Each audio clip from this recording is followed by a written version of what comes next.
ang lola. Matanda na si lola.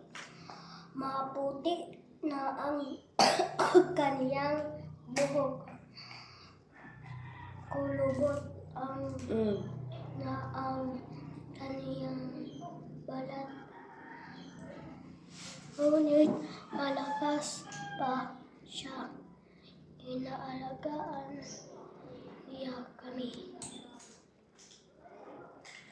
Ano ito? Sa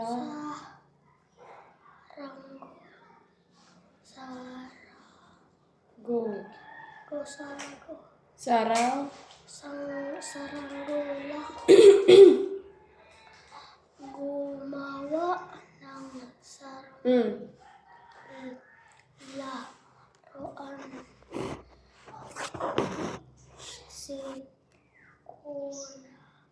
Gumawa siya ng saranggola. Kawayan ang ginamit niya. Binalutan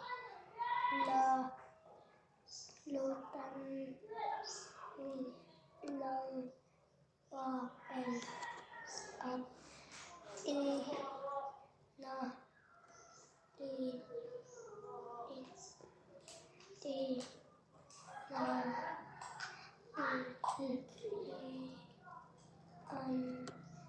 ng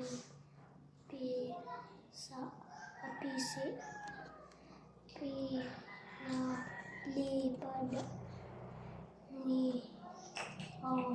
namin ang saranggola. Regalo. Kaarawan nila may regalo siyang natanggap. Ang regalo ay nasa kahon. Binuksan nila ang kahon. May laman itong bag. Sa loob ng bag ay mayroong pitake. Tuwang-tuwa si Nina. Saging, kumain ka ng saging. Mainam ito sa katawan. Ito ay dilaw at malambot. Lola, lolo, alalo na kung hinog ang saging ay nakakausog. Si Ulit, 7 taon na si Ulit. Siya ay nag-aaral. Siya ay nasa unang baitang. Ang kaniyang guro ay si Binibini Galang.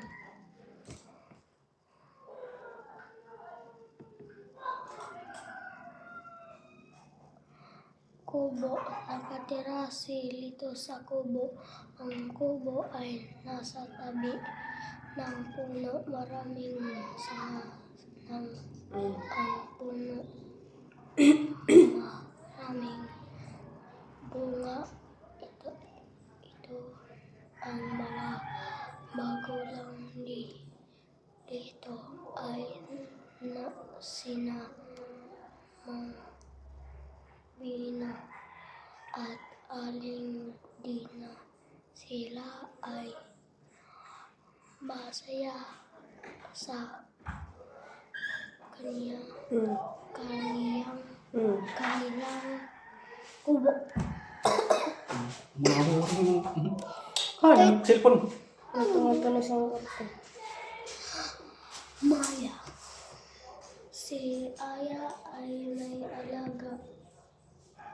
Ito ay isang Maya. tinatawag niya itong Mia!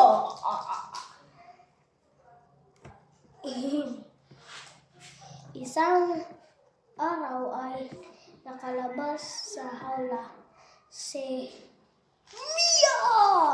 ito ay malaya na nawala ang lungkot ni Ayan nang makita ang kanyang masaya.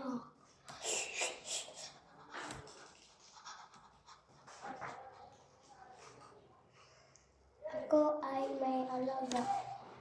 Ako ay may alaga. Asa'y mataba. Buntot ay mahaba. Makinis ang mukha. Mahal niya ako.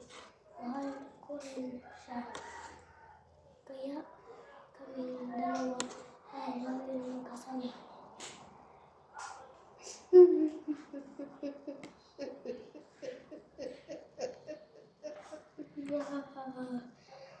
Kalabaw si Tata Isnaw ay may kalabaw. Araw-araw niyang pinapaliguan. Pinaliliguan ang kalabaw. Ito ay malaki at malakas. Ang kalabaw ay ang pambansang hayop ng Pilipinas. Boyong boging kabayo. Ang kaibigan kong kabayo ay mabilis tumakbo. Kalesa ang hila-hila nito pagkain ay laging damo. Sombrero kong pula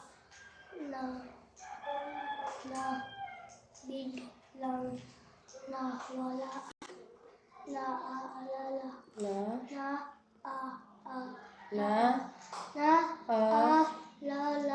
ko pala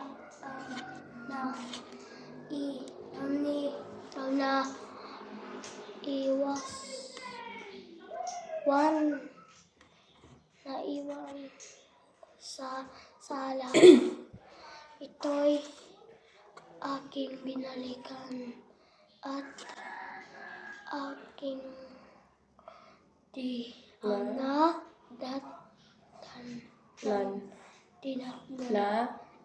nadatnan. Sombrero kong pula nakalapag sa upuan.